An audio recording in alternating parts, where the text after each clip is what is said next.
Ben seninle çok xoşbəxtəm, birgə boynun bükmüş qumrular tək.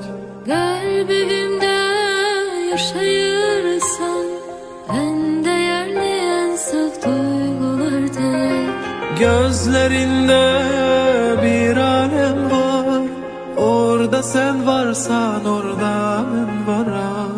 Tenhamıdan bəxtə versən, mən isə hər kəsdən bəxtiyaram. Harda var ki senin sevirəm demeyinden, Koy baxım gözünə, sarılım ürəyindən. astaca astaca deyirəm biləsən. Bir bahardır, bir de sensen, size olan sevgim bir ihtiyardır. Kalbimizde, ruhumuzda, yaxşı ki dünyada sevgi vardır.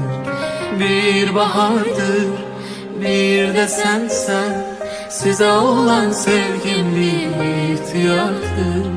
Kalbimizde, ruhumuzda, yaxşı ki dünyada sevgi vardır.